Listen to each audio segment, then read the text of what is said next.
Olá, tudo bem com vocês? Eu sou a professora Mirislaine, do Colégio Santa Rita. Darei início à aula 16 de português, que é destinada aos alunos do sexto ano. Nesta aula, farei a resolução dos exercícios da gramática, capítulo 11. Exercícios, gramática, páginas 178 a 181. Pegue a sua gramática, por favor, para que você possa acompanhar. Primeira questão. Nas 3 frases, o adjetivo está no grau comparativo. Em qual delas a comparação expressa igualdade?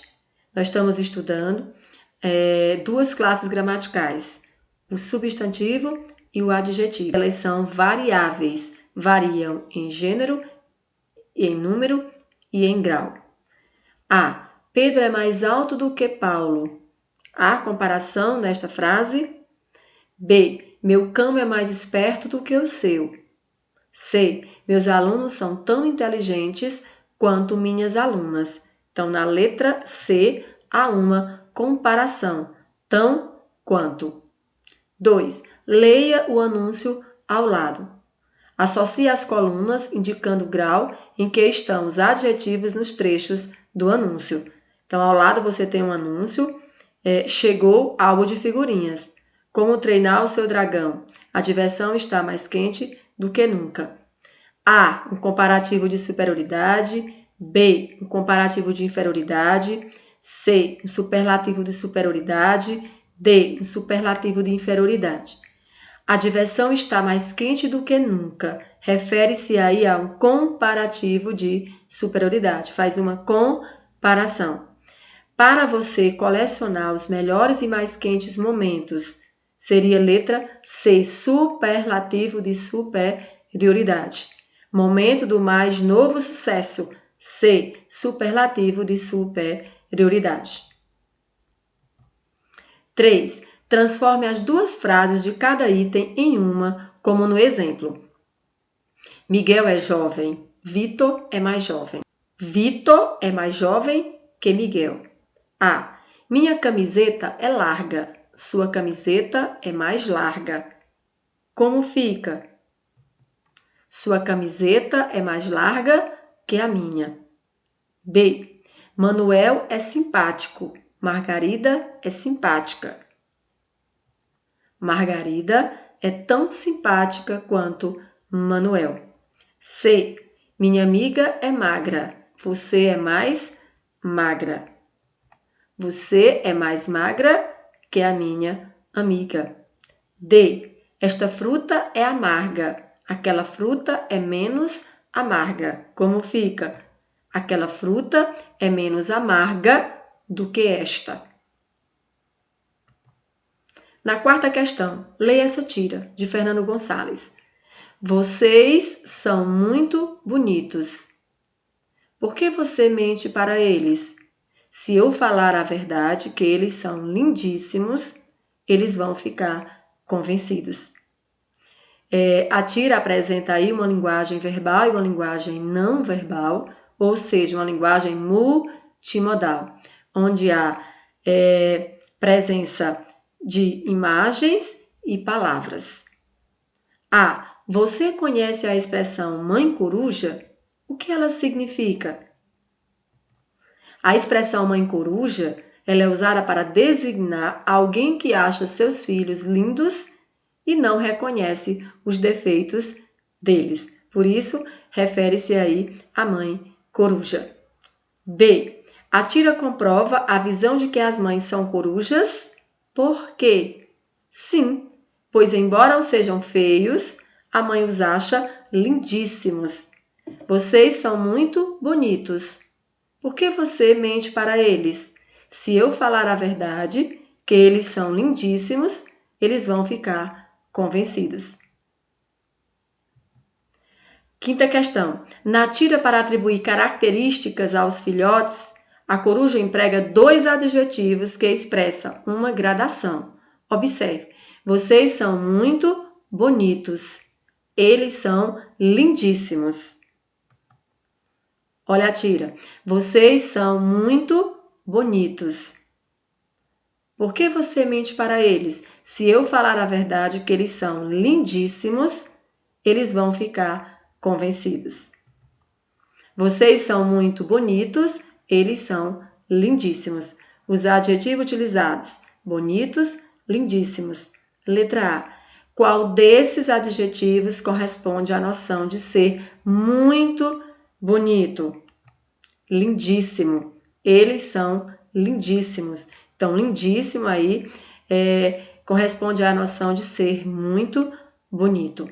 Ao acréscimo aí de íssimo, né, no adjetivo. B. Os adjetivos estão no grau superlativo ou no grau comparativo. Por quê? Observe, vocês são muito bonitos. Eles são lindíssimos. Aí, a comparação, há um grau comparativo ou um grau superlativo? Estão no grau superlativo, pois a coruja não fez comparação entre seus filhos e os outros filhotes, né? Entre seus filhotes e os outros. Ela não faz comparação. Portanto, aí um grau superlativo, né? Muito bonitos, são lindíssimos. C. Classifique os adjetivos quanto ao grau. Quanto ao grau, como é que os adjetivos podem ser classificados? Muito bonito é o superlativo absoluto analítico. Lindíssimos, superlativo absoluto sintético. Quando vai fazer o superlativo absoluto sintético, eu uso íssimo, né? O acréscimo aí do sufixo íssimo. Então, muito bonito, superlativo absoluto analítico, né? Eu tenho a palavra muito e eu tenho bonitos. E no superlativo absoluto sintético, lindíssimos, ao acréscimo aí do sufixo íssimo a palavra. Sexta questão. A palavra lindíssimos é formada pela união de lindo com o sufixo íssimos. Há, porém, superlativos absolutos sintéticos que vêm de formas eruditas, isto é, do latim. É o caso, por exemplo, dos adjetivos sábio e livre, que formam superlativo absoluto sintético, sapientíssimo e libérrimo, a partir de sapientis e liber, respectivamente. Complete as frases seguintes, colocando o adjetivo no superlativo analítico e depois no superlativo sintético, a partir das formas eruditas entre parênteses. Veja o exemplo. Essa garota é amável. Essa garota é a mais amável de todas. Essa garota é amabilíssima. A. Esse rapaz é amigo. Aí tem aí entre o parênteses, amice.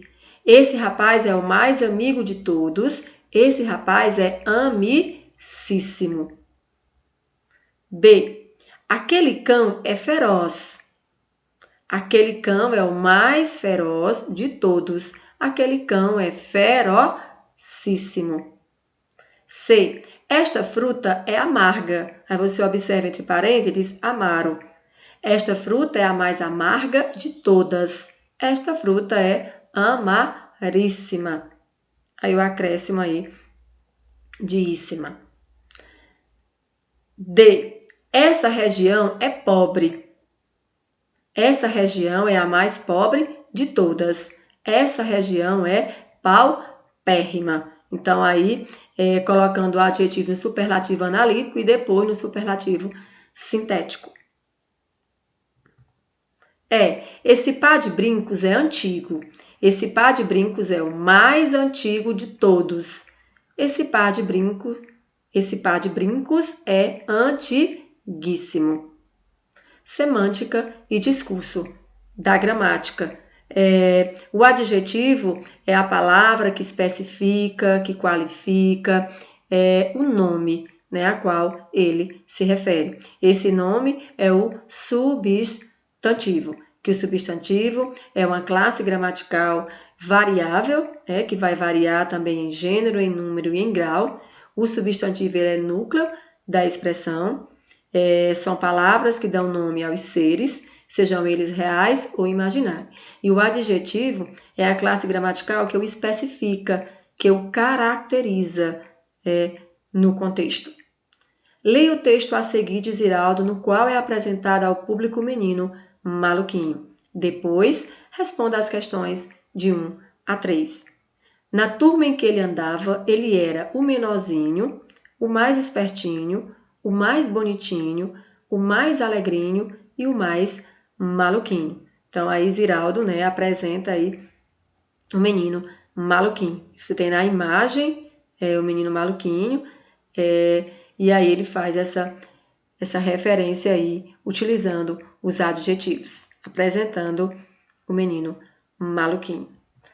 Primeira questão. Para caracterizar sua personagem, Ziraldo utiliza vários adjetivos. Então, os adjetivos é a classe gramatical que especifica, que o caracteriza, o ser, a que se refere. A. Identifique os adjetivos empregados no texto. Observe quais são os adjetivos empregados no texto.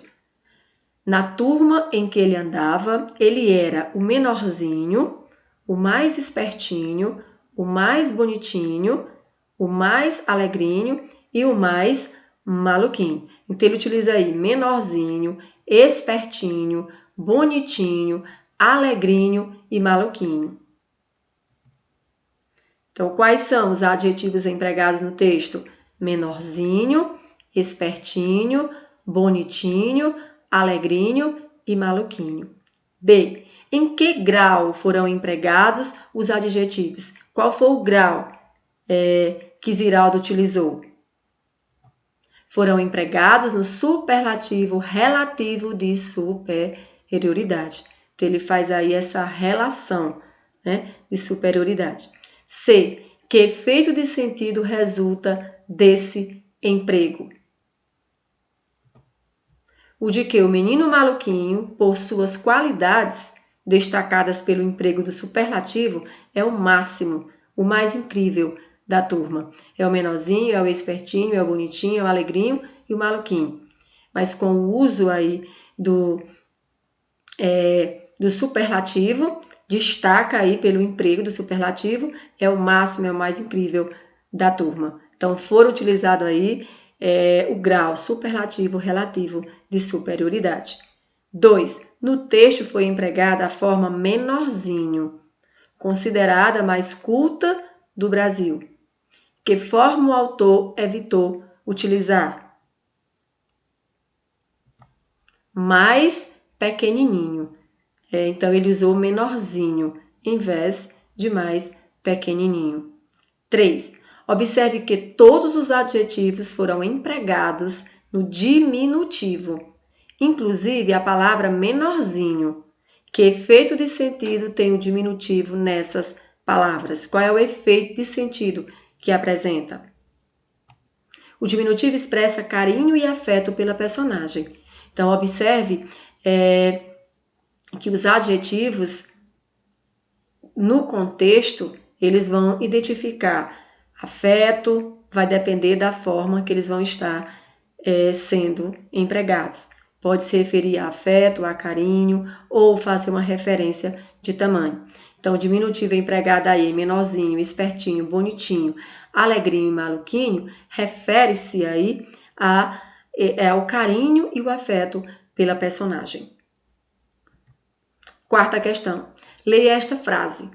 Nesse bimestre, o jornalzinho que minha turma fez está muito legal, mas o da outra turma não passa de um jornaleco. Qual foi a intenção do locutor ao usar diferentes diminutivos para se referir aos jornais produzidos pelas diferentes turmas? Quando ele faz uso aí, o emprego de jornalzinho, mostra que o locutor aprecia o jornal feito por sua turma, tem carinho por ele. O emprego de jornaleco é pejorativo, mostra que o locutor intencionalmente despreza o outro jornal. Então, eu digo jornalzinho é essa forma de apreciação. Jornaleco já é uma forma pejorativa. Mostra que o locutor intencionalmente despreza né, o outro jornal. Então, as palavras é esse sinônimo, esse sentido que as palavras apresentam no contexto. Então, você observa como elas estão empregadas. Quinta questão. Na língua portuguesa, há muitos substantivos que, ao longo do tempo, perderam valor de aumentativo ou diminutivo, que tinham originalmente e adquiriram significados especiais.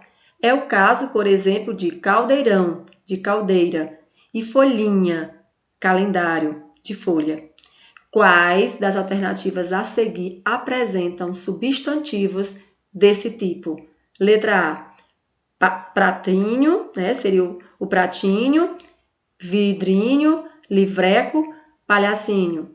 Letra B, tampinha, menininho, casebre, o elefantão. Letra C, cartão, caixote, cavalete, portão. Letra D, cartilha, pastilha, vidrilho, ligueta. Letra E, chapelão, lugarejo, bocarra ou beiçorra. Qual é a alternativa correta? Letra D, chapelão, lugarejo, bocarra e beiçorra. Sexta questão. Leia estes pares de palavras. Novo, nova, porco, porca, ovo, ovos, esforço, esforços. Nesses substantivos e adjetivos, a flexão de gênero e de número, além do emprego das terminações A para o feminino e S para o plural, apresenta também na linguagem oral uma mudança, né, de timbre. O som fechado de O da sílaba tônica transforma-se no som aberto O. Dê exemplo de outros substantivos e adjetivos que, ao se flexionar em gênero ou número, passam a apresentar o som aberto. Por exemplo, fogo, poço, corpo, jogo, olho, imposto, posto, morno e tijolo. Então, esses substantivos, se flexionarem em gênero ou em número, passam a apresentar o som aberto. Sétimo, os adjetivos e substantivos formam feminino pela troca do O por A ou pelo acréscimo da vogal A no final da palavra. Isso ocorre em todos os pares de palavras abaixo. Explique por quê. Gato, gata. Filho, filha. Escritor, escritora. Aí eu tenho conto, conta. Belo, bela. Porto, porta. Cano, cana. Português, portuguesa. Tranco, tranca. Não. Ocorre nos substantivos gato, milho, escritor e nos adjetivos belo e português. Nos demais, a troca constitui-se um falso feminino, pois não traduz a noção de gênero. Essas palavras são independentes, pois apresentam diferentes significados. Então, aí ele pergunta se isso ocorre em todos os pares de palavras. Nós observamos que não. Só ocorre nos substantivos gato, filho e escritor e nos adjetivos belo e português. Nos demais, a troca constitui um falso feminino, pois não traduz a noção de gênero. Essas palavras são independentes, pois apresentam diferentes significados. Ler é desvendar mundos desconhecidos. Então, que vocês escolham bons livros para fazer as leituras, que vocês estudem, que vocês perseverem no aprendizado, para que vocês possam obter êxito. Desejo a vocês bons estudos e até a próxima aula.